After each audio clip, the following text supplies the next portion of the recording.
Bocah 6 tahun ini masuk ke kelas mahasiswa. Semua orang menatap bocah itu dengan mata mengejek. Seorang bocah yang baru berusia 6 tahun tetapi bagaimana dia bisa belajar dengan mereka? Tetapi hari ini keesokan harinya mereka harus menghormati anak laki-laki berusia 6 tahun ini. Pengetahuan fisika yang diajarkan guru. Bocah kecil ini baru berusia 6 tahun, mendengarkannya, dia mengerti. Tapi mahasiswa seperti mereka semua harus menyalin kertas anak itu. Seorang pembuat onar siswa melemparkan bola dunia model ke langit. Akibatnya, masalah terjadi. Bola dunia model itu jatuh di kepala bocah jenius ini. Bocah itu segera jatuh ke tanah dan jatuh pingsan. Profesor berlari datang dengan wajah kecewa. Alasannya adalah karena seorang remaja jenius yang kehausan yang dia asuh sebelumnya jatuh dari kudanya. Sejak itu dia kehilangan kecerdasan superiornya. Mungkinkah bocah jenius ini juga akan mengalami akhir seperti itu? Nama anak laki-laki ini adalah Fred, ibunya menamainya pada hari dia dilahirkan. Dan hal yang terbaiknya adalah dia memiliki ingatan sejak dia lahir. Nama ini sudah diingat olehnya di dalam hatinya. Pada usia sekolah dasar, teman sekelas lainnya sedang membaca buku pelajaran sekolah dasar. Tapi dia duduk di sisi 8 sering melihat lukisan karya seniman Van Gogh. Guru melihat bahwa anak itu menolak untuk berkonsentrasi pada pelajarannya, jadi dia memanggilnya untuk membaca pelajaran. Fred baru saja membuka mulutnya dan membuat puisi yang sangat filosofis. Di kelas musik, anak-anak lain masih belajar bermain piano.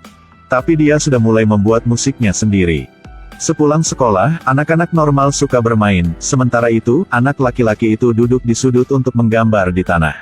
Bel akhir sekolah baru saja berbunyi, lukisan anak itu juga sudah selesai.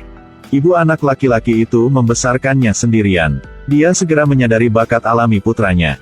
Tetapi dia tidak ingin anaknya dibesarkan sebagai seorang jenius.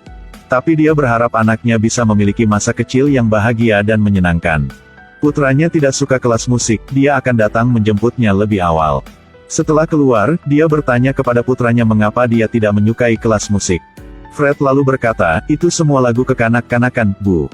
Karena ketiadaan cinta ayahnya, ia selalu mengabdikan dirinya untuk membuat lelucon untuk membuat anaknya bahagia. Duduk di bas dia akan mengajari putranya cara mengayun. Ketika dia sedang membaca matematika tingkat lanjut di dekat jendela, dia juga tidak lupa menggoda putranya.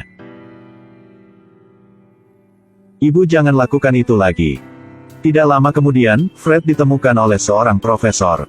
Dia adalah seorang profesor yang berspesialisasi dalam membina remaja jenius. Setelah mendapatkan informasi pribadi Fred, profesor merasa bahwa semua remaja jenius yang dibesarkannya tidak dapat menandingi Fred.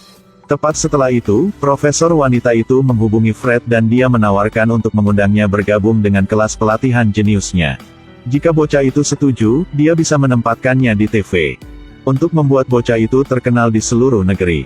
Semua orang tahu bahwa menjadi terkenal bisa menjadi kaya. 99% orang tua bersedia memberikan pendidikan yang baik kepada anak-anaknya. Tapi yang membuat sang profesor tak terduga adalah, ibu bocah itu menolak. Dia tidak ingin memberikan anaknya kepada orang asing. Dan dia juga tidak ingin putranya menerima pengasuhan apapun. Dia benar-benar tidak akan membiarkan putranya berubah menjadi alat untuk menghasilkan uang. Setelah itu, dia tidak banyak bicara dan langsung membawa putranya keluar dari sini. Setelah kembali ke rumah, bocah itu berdiri di dekat jendela menyaksikan anak-anak lain bermain. Tapi dia tidak bisa bergabung dengan mereka. Karena dia memiliki kecerdasan super, dia juga memiliki pikiran yang melampaui anak-anak lain seusianya. Alasan Fred diisolasi juga karena dia terlalu pintar. Bahkan anak laki-laki berusia 6 tahun seperti dia merasa lebih kesepian dari sebelumnya. Hari ulang tahunnya akan datang juga. Dia membuat kartu untuk mengundang teman-teman sekelasnya ke pesta ulang tahunnya. Tetapi sedetik kemudian, teman sekelas langsung membuang kartu itu. Fred benar-benar putus asa untuk ulang tahunnya tidak ada yang datang untuk memberi selamat padanya. Sangat kecewa Fred memasuki kamarnya. Pada titik ini, ibu anak laki-laki itu mengerti bahwa Fred tidak mungkin bermain dengan anak-anak lain seusianya. Akhirnya, ibu anak laki-laki itu memanggil profesor perempuan dan menerima undangannya. Keempat anak di atas panggung semuanya memiliki kecerdasan super. Mereka sedang berpartisipasi dalam Olimpiade Matematika Nasional. Penguji memberikan pertanyaan matematika yang sangat sulit. Hasilnya, 4 anak di atas panggung tidak bisa memberikan jawaban. Hanya Fred yang duduk di bawah panggung yang tiba-tiba tersenyum misterius. Dalam kepala bocah itu, angka-angkanya terus bergerak. Hanya dalam beberapa detik jawaban muncul di kepala bocah itu. 24. Itu jawaban yang benar, Eddie. Nilai mana yang akan dibalik? Saya tidak mengatakan apa-apa. Anda mengatakan 24. Bukan, saya memiliki jawabannya, tetapi... Selama istirahat Eddie meraih Fred. Dan memperingatkan bocah itu untuk tidak menjawab. Pada titik ini profesor muncul dan menghentikan Eddie. Dan kemudian anak laki-laki berusia 6 tahun itu menunjukkan bakatnya. Bocah itu diundang ke panggung untuk bersaing dan menggantikan bocah Eddie yang mengancamnya tadi. Penguji memberikan soal matematika, berapakah pangkat 3 dari 3.796.416? Anak laki-laki itu dengan mudah memberikan jawabannya 156. Tidak masalah apakah itu perkalian 4 digit dari 2 atau akar kuadrat dari 8 digit. Anak laki-laki itu dapat memberikan jawabannya dalam hitungan detik. Seluruh aula bersorak untuk bocah itu kecuali si jenius matematika Eddie. Saat istirahat makan siang, ada arena pacuan kuda di sini. Eddie meminta Fred untuk pergi bersamanya menunggang kuda ke hutan. Fred dengan naif setuju dengannya. Mulutnya mengatakan ingin menunggang kuda bersamanya, tetapi dia memiliki niat lain di dalam hatinya. Dia kemudian menepuk pantat kuda Fred dengan keras. Kuda itu segera bergegas ke depan. Eddie dengan cepat melampaui Fred, karena dia ingin mengungguli dia dalam aspek ini. Akibatnya, 1 detik kemudian dia mengkritik akhir yang tragis. Ketika dia bangun, Eddie tampaknya telah kehilangan kecerdasan superiornya sebelumnya untuk menjadi anak laki-laki biasa. Karena kejadian ini, Fred dipulangkan. Tapi kali ini kembali ke rumah, dia tampak sangat berbeda dari sebelumnya. Ibunya tidak mampu membeli piano untuknya jadi dia menggambar piano di dinding. Tapi kebaikan ibunya tidak membuat Fred bahagia. Tapi dia hanya berkata dengan dingin pianonya salah digambar. Bahkan komunikasi kasualnya mengandung banyak kata-kata yang mendalam. Ibunya juga tidak bisa mengerti kata-kata ini. Hubungan antara ibu dan anak menjadi semakin jauh.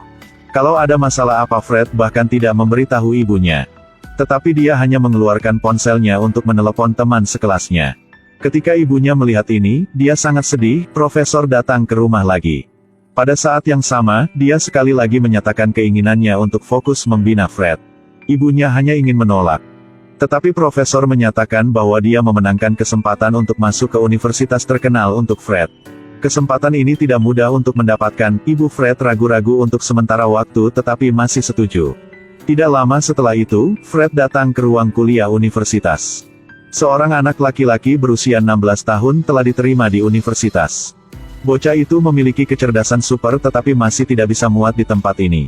Sepulang sekolah, dia masih membaca buku, mahasiswa lain mengatakan dia kutu buku. Profesor menyusun rencana studi yang ketat untuknya.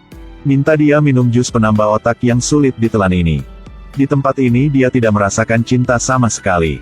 Profesor itu tegas dan melakukan segalanya sesuai rencana.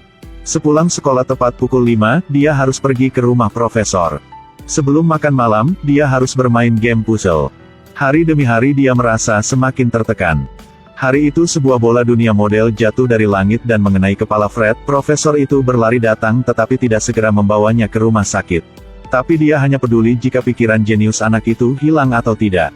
Untungnya, setelah bocah itu menemukannya, semuanya normal. Hari itu di jalan dia bertemu dengan seorang anak laki-laki dengan kaki palsu. Fred akan datang untuk berbicara, tetapi anak laki-laki itu berbalik dan dia segera membeku karena dia sangat mirip dengannya. Fred terbangun dari mimpi tapi dia tidak bisa tidur lagi. Sebelumnya, ketika dia mengalami mimpi buruk ibunya akan datang untuk menidurkannya. Dan kemudian ibu dan anak akan bermain tebak-tebakan benda di dinding. Terus menebak hingga dia akan bisa tidur. Tapi sekarang ibunya tidak lagi di sisinya, dia hanya bisa pergi mencari profesor. Tetapi karena profesor sangat sibuk dengan pekerjaan, dia meminta anak itu untuk minum air atau menyalakan lampu untuk tidur. Fred pergi dengan kecewa, malam itu dia sangat merindukan ibunya. Bocah itu mengeluarkan teleponnya untuk menelepon ibunya, tetapi ada suara anak lain di ujung sana. Ternyata, ibu anak laki-laki itu menjadi pengasuh di keluarga kaya untuk membelikan piano untuknya. Keesokan harinya anak laki-laki itu menerima kartu pos dari ibunya. Di dalamnya ada foto ibunya dan anak-anak lain. Sekarang tiba-tiba mulai hujan dan dia mengangkat kepalanya untuk minum air hujan. Fred ingin merasakan air mata surga, apakah asin seperti air mata di hatinya? Tidak lama kemudian, Fred disiarkan di TV. Melihat bocahnya berbicara dengan nyaman di TV, ibunya sangat gembira. Presenter TV bertanya tentang ibu Fred. Tapi anak itu bilang ibunya sudah meninggal.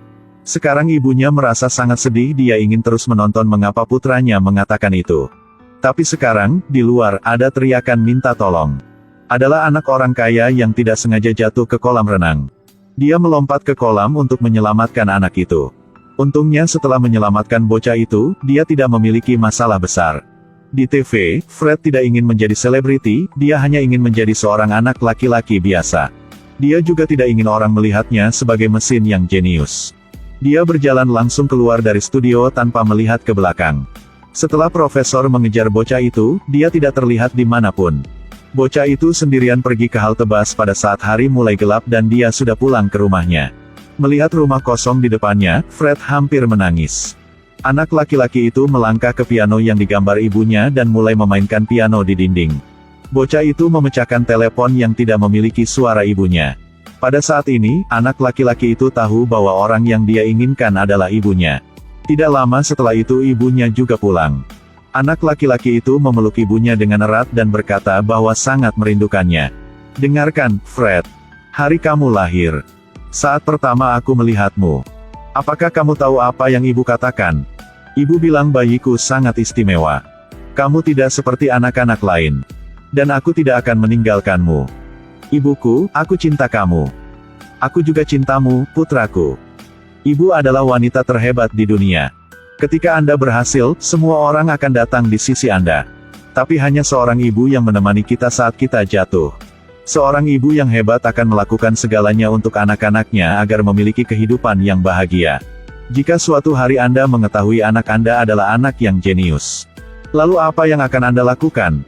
Saya akan menyekolahkan anak saya ke sekolah terbaik. Saya ingin anak saya menyelesaikan kuliah universitas pada usia 10 tahun. Tapi apakah Anda masih akan membawa kebahagiaan anak Anda? Jika Anda seorang jenius, apakah Anda ingin hidup seperti itu?